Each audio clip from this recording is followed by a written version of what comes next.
नमस्ते। मैं मधुरमा श्रीवास्तव आज आपको बताऊंगी कि किस प्रकार से हम गणित किट का प्रयोग करके बच्चों को त्रिभुज के गुणों के बारे में समझा सकते हैं। तो कुछ गुणों को हम पहले ही सीख चुके हैं, जैसे कि त्रिभुज के तीनों अंतः कोणों का योग 180 डिग्री होता है और जो बहिष्कोण है वो अंतः अभिमुख कोणों के योग के बराबर होता है। समबाहु त्रिभुज, समद्विबाहु त्रिभुज और विषम बाहु त्रिभुज के क्या क्या गुण हैं ये भी हम समझ चुके हैं। तो आइए अभी हम कुछ और त्रिभुज के गुणों के बारे में जानें। तो यहाँ पर हमने एक त्रिभुज बनाया है। अब हम सबसे पहले इस त्रिभुज की तीनों भुजाओं की लंबाई और तीनों अंतः कोणों को नापेंगे और देखेंगे कि इन कोणों की माप क्या है और इन भुजाओं की क्या लंबाई है। तो चलिए सबसे पहले ये सीखते हैं। तो यहाँ पर देखिए कि ये वाली भुजा है, ये आपको दिख रहा होगा, ये जो बड़ी भुजा है ये है 0 से 23, यानी ये 23 सेंटीमीटर की भुजा है। और ये वाली नीचे देखिए ये 1 सेंटीमीटर से कहाँ तक कसी हुई है, 16 पर, यानी ये 15 सेंटीमीटर की ये वाली जो पट्टी है उसकी लंबाई यहाँ से यहाँ तक जो है वो 15 सेंटीमीटर। और ये तीसरी वाली देखिए इधर 21 पे है कसी हुई और यहाँ पर 2 पर कसी है, इसका मतलब ये 19 सेंटीमीटर। तो अगर हम भुजाओं को मान लें ये ए बी है तो ए बी हो गई हमारी 15 सेंटीमीटर और हम इस सारणी में भर लेंगे त्रिभुज की सबसे लंबी भुजा के सम्मुख कोण, ये वाला जो हमारी जो गुण है इसको हमें यहाँ पर देखना है। तो भुजा ए बी की लंबाई कितनी है, 15 सेंटीमीटर। अगर हम ये BC माने तो ये 2 से और कसी थी 21 पर, यानी 19 सेंटीमीटर हो गई। और जो CA है वो है 0 से लेकर 23 सेंटीमीटर, तो ये हो गया 23 सेंटीमीटर। अब हम इन तीनों कोणों की माप भी करेंगे। तो इस कोण को अगर हम कोण 1 माने, जो कि किसके सामने का कोण है, भुजा BC के सामने का कोण, तो वो कितना है, तो यहां से देखिए ये लाइन से यहां पर हम देखेंगे तो ये आ रहा है, देखिए 10, 20, 30, 40, 50 और ये 55 और एक 56 डिग्री। तो 56 डिग्री कोण 1 हमने लिख लिया। कोण 2 क्या है, किसके सामने का कोण है, ये CA जो सबसे लंबी भुजा है। देखिए 15 सेंटीमीटर, 19 सेंटीमीटर, 23 सेंटीमीटर में सबसे लंबी कौन सी है, 23 सेंटीमीटर भुजा CA। तो CA के सामने का कोण है वो देखिए कितना है, तो यहां पर हम देखें तो ये 10, 20, 30, 40, 50, 60, 70, 80 और ये 4, 84। तो ये कितना है, 84 डिग्री। तो यहां पर हमने लिख लिया 84 डिग्री। और उसके बाद ये वाला कोण देखें, जो कि भुजा किसके सामने का कोण है, AB के सामने का कोण। तो यहां पर देखिए 10, 20, 30 और ये है 40, ठीक है। तो ये हो गया हमारा 40 डिग्री। तो सबसे लंबी भुजा कौन सी है, CA। और सबसे बड़ा कोण क्या है, कोण 2, जो कि किसके सामने का कोण है, सबसे बड़ी भुजा के सामने का कोण, और वो कितना है, 84 डिग्री। तो इसमें हमने क्या सीखा, बच्चों को ये बताएंगे कि जो भुजा सबसे बड़ी है उसके सामने का कोण भी सबसे बड़ा होगा। तो हम ये समझा सकते हैं। अब दूसरा गुण क्या है कि त्रिभुज की किन्हीं 2 भुजाओं का योग। तो चलिए हम किन्हीं भी 2 भुजाओं का, इसके लिए हमें इसकी जरूरत नहीं है, हम सारे जो भुजाएं हैं उनको माप चुके हैं। और इसमें देखेंगे कि सारणी में हमें इसे कैसे दिखाना है।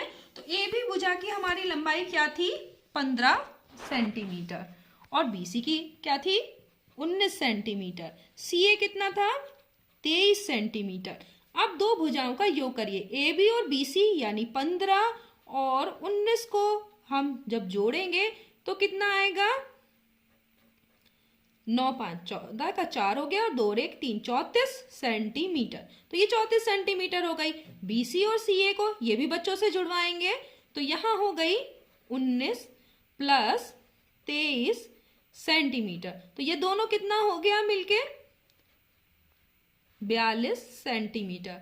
और फिर अब CA और AB को जोड़ेंगे, 23 प्लस 15, तो ये कितने सेंटीमीटर हो जाएगा हमारा? 38 सेंटीमीटर।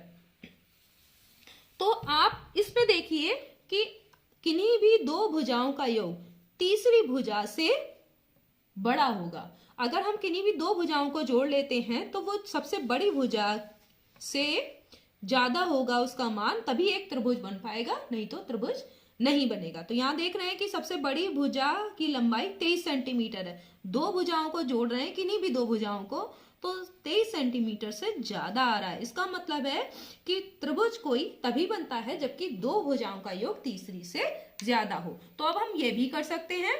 इसके बाद बच्चों को समझाएंगे समकोण त्रिभुज का गुण, यानी पाइथागोरस प्रमेय के बारे में। तो इसको भी हम यहाँ पे देख सकते हैं कि अब हम पट्टी को खोल के एक जो कोण है उसको 90 डिग्री कर देंगे। तो यहाँ पर ऐसे ही हम करते हैं। तो हमने एक और त्रिभुज बनाया है। चलिए इसकी भुजाओं की लंबाई मापते हैं।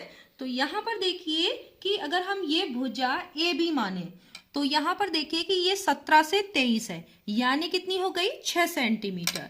तो AB भुजा की लंबाई हम इस सारणी में कितना लिख देंगे? 6 सेंटीमीटर। अब अगर हम इसे BC माने तो यहाँ देख रहे हैं 0 से, ये नीचे वाली पट्टी 0 से लेकर 8 तक कसी हुई है, तो ये कितना हो गई? 8 सेंटीमीटर। अब हम CA ये वाली भुजा की नाप कर लेते हैं। ये A अगर शीर्ष है ABC, तो ये AB, ये BC और ये CA। अब CA की नाप करते हैं तो नीचे देखिए ये 9 सेंटीमीटर से 19 सेंटीमीटर तक है, यानी कितनी है? 10 सेंटीमीटर। ये कसी कितने पे है? ये देखिए यहाँ पहला 9 सेंटीमीटर और यहाँ पर है 19 सेंटीमीटर। तो ये टोटल इसकी यहाँ से यहाँ तक की लंबाई कितनी हो गई? 10 सेंटीमीटर। तो अब इसमें से देखिए कि सबसे बड़ी भुजा कौन सी है, सबसे लंबी भुजा कौन सी है? तो CA है। ये वाली भुजा आप देख भी पा रहे होंगे कि यहाँ पर ये CA भुजा सबसे लंबी है। कौन सी है? CA। और ये कितनी है? 10 सेंटीमीटर।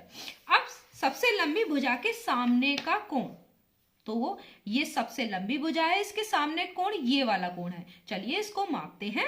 तो ये कितना है? तो ये आप देख पा रहे होंगे कि ये है 90 डिग्री। ये देख रहे हैं कि ये वाला कोण अगर हम मापें तो चांदे से देखिए ये लाइन पे लाइन है और ये 90 डिग्री है। तो हम यहाँ लिख देंगे सबसे लंबी भुजा के सामने का कोण कितना है? 90 डिग्री। तो ये क्या हो गया? ये एक समकोण त्रिभुज है क्योंकि इसका एक कोण कितना है? 90 डिग्री। अब हम क्या करेंगे कि इन तीनों भुजाओं का जो हम निकाल चुके हैं, इनकी माप ले चुके हैं, तो इनका वर्ग करते हैं। तो हमने सभी के वर्ग लिख लिए हैं। भुजा AB का वर्ग होगा 36 सेंटीमीटर स्क्वायर। BC का वर्ग, चूंकि 8 सेंटीमीटर है BC, तो इसका वर्ग हो जाएगा 64 सेंटीमीटर स्क्वायर। और CA का वर्ग यानी 10 सेंटीमीटर का अगर हम वर्ग करेंगे तो हो जाएगा 100 सेंटीमीटर स्क्वायर। तो अब हमने यहाँ पर हमें ये पाइथागोरस प्रमेय को सॉल्व करना है कि देखिए कि AB का वर्ग और BC का वर्ग। तो AB का वर्ग हमारा है 36 सेंटीमीटर, अभी हम छोड़ देते हैं, और इसको है 64। BC का वर्ग, और ये कितने के बराबर आ रहा है? 36 और 64 को जोड़ेंगे तो ये 100 के बराबर आ रहा है, यानी CA का वर्ग। तो इस तरीके से हम देख सकते हैं कि पाइथागोरस जो प्रमेय है जो कि समकोण त्रिभुज पर है, तो समकोण त्रिभुज में जो ये आधार है, ये लंब है, और सबसे जो बड़ी भुजा है वो क्या कहलाती है? कर्ण। तो कर्ण का वर्ग यानी CA का वर्ग किसके बराबर है? आधार के वर्ग और लंब के वर्ग के योग के बराबर। तो हमने ये बोधायन पाइथागोरस प्रमेय को सत्यापित कर लिया कि जो समकोण त्रिभुज है उसमें आधार का वर्ग और लंब के वर्ग का योग जो है वो सबसे बड़ी भुजा यानी कर्ण के वर्ग के बराबर होता है। नेक्स्ट वीडियो में हम चतुर्भुज से संबंधित अन्य गुणों को जानेंगे, वो भी इस गणित किट के द्वारा। आज के लिए इतना ही। धन्यवाद।